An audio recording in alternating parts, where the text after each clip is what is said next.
àlàyé rèé nípa afurasí babaláwo tọ́wọ́ aṣọ́bodè tẹ̀ lẹ́nu bodè sẹ̀mẹ̀ fún ẹ̀sùn pé ó máa ń ri àwọn èèyàn mọ́lẹ̀ tó sì ń náwó bíi ẹlẹ́dà. iléeṣẹ́ tó ń rí sí ìwọléwọ̀de èrò àti ẹrù ní nàìjíríà ìyẹn Nigeria Immigration Service NIS ó mà ti kéde pé òun mà ti mú afurasí kan lórí ẹ̀sùn pé ó máa ń fi àwọn èèyàn ṣe oògùn owó. bákan náà òun ló ní afurasí náà ó mà tó ń ri àwọn èèyàn mọ́lẹ̀ ní ìpínlẹ̀ ti Enugu. Onyeka Iwaobu ó ní wọ́n pe orúkọ rẹ̀, ìnagijẹ rẹ̀ òun sì ní Ozo Eziani. ààyè ni wọ́n ní Iwaobu ó máa ń ri àwọn èèyàn mọ́lẹ̀ nílé rẹ̀ tó wà ní Ìdíagù ní ìpínlẹ̀ ti Enugu. àlàyé òṣìṣẹ́ àjọ tó náwó gan náà ó mọ̀ ní wípé lásìkò tí afurasí yìí tó fẹ́ sá kúrò ní Nàìjíríà ń làwọn máa mú ní ẹnu bodè Nàìjíríà àti ilẹ̀ olómìnira Benin Republic. agbẹnusọ àjọ tó rí sí ìwọléjáde èrò lórílẹ̀‐èdè yìí AS Akinlabi ó mọ̀ ló má fìdí èyí múlẹ̀ nínú àtẹ̀jáde tó fi síta o. ọmọdébìnrin kan tí wọ́n ní Onyeka Iwaobu tó mọ̀ jígbé ní ọ̀nà oko ó mọ̀ ló mọ̀ jẹ́ kí àṣírí kọ̀kọ̀ nípa ọkùnrin náà kó mọ̀ tú. nínú fídíò kan tó mọ̀ gba orí ayélujára kan ó ní ọmọdébìnrin náà ó mọ̀ ló mọ̀ ti ṣàlàyé pé òun àti bàbá òun àwọn máa ń lọ ṣẹ́gi lóko mọ́ ní ọjọ́ náà. ó ní Iwaobu ó sì wá bẹ bàbá òun fún ìrànlọ́wọ́ lórí alùpùpù rẹ̀ tó ní ó má bàjẹ́. ọmọbìnrin yìí ó mà sọ wípé Iwaobu àti àwọn èèyàn rẹ̀ wọ́n padà fi àjùlọ wọn fi hàn bàbá òun, wọ́n sì gbé òun, wọ́n fi okùn báyìí wọ́n fi so òun lẹ́sẹ̀, wọ́n sì tún di ẹnu òun, wọ́n tún di ipa o, wọ́n gbé mi sínú ihò kan, wọ́n sì da ewé bò mí mọ́ bíbẹ̀, ṣùgbọ́n mi ò mà dákẹ́. èyí sì jẹ́ kí àwọn fìjìláńtẹ́ tó máa ń kọjá lọ kí wọ́n ràn òun lọ́wọ́ o, tí wọ́n fi gbé òun jáde. bẹ́ẹ̀ ni ọmọdé náà bẹ́ẹ̀ ló sọ nínú fídíò ọ̀hún. àwọn ará abúlé Ohumba Ìdíagù tíṣẹ̀lẹ̀ náà ti wáyé o, Muhammad ṣàlàyé pé ní ọjọ́ 26 oṣù karùn-ún ọdún 2025 yìí mà ló ṣẹlẹ̀ lẹ́yìn tí wọ́n gba ọmọdé náà lọ́wọ́ ìjínigbé.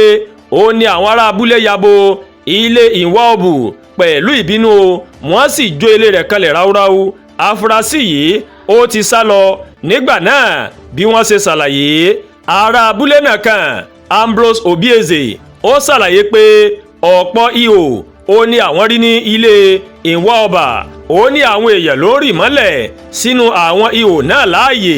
àwọn fídíò àti fọ́tò láti ilé babaláwo yìí ó máa ṣàfihàn oògùn rẹpẹtẹ nílé rẹ̀, èyí tí àwọn ará abúlé àwọn mà bá níbẹ̀. gẹ́gẹ́ bí ohun tí àwọn ará abúlé tí wọ́n mà sọ, wọ́n ní babaláwo tí àwọn èèyàn bẹ̀rù gan ni Onyeka Iwaobu ní agbègbè náà. orúkọ rẹ̀ bíi babaláwo ni Ozo Eziani. wọ́n ní àwọn tún máa ń pè ní Ize Million, èyí tó túmọ̀ sí olóyè tó ní mílíọ̀nù lọ́wọ́. àwọn ará abúlé náà wọ́n máa sọ wípé bí ẹlẹ́dà ó mà ló máa ń náwó lóde àríyá o, ni làwọn ṣe ń pè bẹ́ẹ̀. orílẹ̀-èdè Togo ó ní wọ́n bí Iwaobu sí, tó jẹ́ pé bẹ́ẹ̀ ló ń gbé tẹ́lẹ̀ kó tó padà wá máa yíwọ́ padà ní abúlé o. Ikechukwu Chime, pásítọ̀ kan ní abúlé náà, ó mà sọ wípé Iwaobu ó wálé bíi àwọn ọ̀dọ́ yòókù tí wọ́n máa ń sọ wípé àwọn fẹ́ máa gbé iṣẹ́ àwọn baba ńlá wọn, àwọn fẹ́ máa gbé lárugẹ ni o. wọ́n ní ṣùgbọ́n báyìí ó ló ti hàn sí àwọn wípé ẹ̀jẹ̀ ní Iwaobu òun ló fẹ́ máa mú o. ọ̀kan lára àwọn mọ̀lẹ́bí afurasí yìí òun náà má ṣàlàyé pé Togo ni ẹ̀gbọ́n àwọn Iwaobu ti dé o. ó ní kò pẹ́ tó dé sí abúlé náà, òun ló bẹ̀rẹ̀ sí ní kọ́lé. àwa ti rò pé ó ti di olówó ńlá ni o, ṣùgbọ́n ní báyìí a ti rí wípé ó gbé oògùn wálé láti ọ̀hún tó máa ń béèrè orí èèyàn. ohun tí a mọ̀ ni pé babaláwo ni, ó sì máa ń yìnbọn sakabula láàrin òru. a ò mọ̀ pé ó máa ń pa àwọn èèyàn ni. ará abúlé kan náà òun náà mà sọ pé oògùn ìkà ó ní Iwaobu ó mọ̀ ló máa ń ṣe gẹ́gẹ́ bí babaláwo. Àwọn ará abúlé yìí wọ́n máa sọ wípé níṣe ló fipá gba ilẹ̀ tó kọ́lé sínà lọ́wọ́ obìnrin kan tí ọkọ rẹ̀ kú o, ṣùgbọ́n ìwà òbù fúnra rẹ̀ máa sọ wípé irọ́ ni wọ́n máa ń pamọ́ òun. Ó ní òun kì í ṣe babaláwo, àlòkù aṣọ tí a mọ̀ sí òkìrìkà ni lòun máa ń tà. Bákan náà òun ló ní àwọn ọ̀tá tí kò fẹ́ kí òun máa jọba tí kò ní pẹ́ kan òun ló wà nídìí àwọn ihò tí wọ́n bá ní ilé òun o. Gómìnà ìpínlẹ̀ Enugu Peter Mba ó ti pàṣẹ pé kí wọ́n wó ilé afurasí yìí, wọ́n sì ti ṣe bẹ́ẹ̀. Òfin ìpínlẹ̀ náà ni pé ìjọba yóò ba ilé ẹni tó bá ń jí èèyàn gbé jẹ́, wọn yóò sì gba ilẹ̀ tó kọ́ ilé náà sí. Nínú ọ̀rọ̀ kọmíṣánná ọlọ́pàá Enugu Mama Bitrus Giwa, ó gbóríyìn fún àwọn fijilantí agbègbè tó ṣiṣẹ́ tí wọ́n fi rí ọmọdébìnrin náà gbà sílẹ̀ lọ́wọ́ ìjínigbé o. Bákan náà òun ni agbẹnusọ ọlọ́pàá Enugu Daniel Ndukwe ó fi orúkọ àwọn èèyàn mẹ́ta tí wọ́n ti mú léde o. Ó fìdí ẹ̀ múlẹ̀ pé àwọn ti rí òkú àwọn èèyàn tó ti ń jẹrà tó jẹ́ pé ọkùnrin àti obìnrin kan nínú àwọn ihò tí afurasí babaláwo náà tó gbẹ́ sí ilé rẹ̀. Kọ́lọ́run ọba Elédùmarè kó là wá ń bẹ̀ kó má jẹ́ àkósọ́wọ́ àwọn ọkà èèyàn. Àdúràgbòlùwà Tóyìn ló kàròyìn sí létí o láti kàn ní Ẹ̀yà Yorùbá World TV.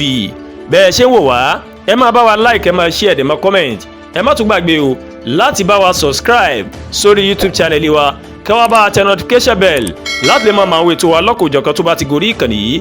Ẹ ṣé pọ̀ tẹ́ wò wá o, a kú ìsinmi òpin ọ̀sẹ̀, àánú Ọlọ́run bá rèé yóò wèmí àti yín rí o.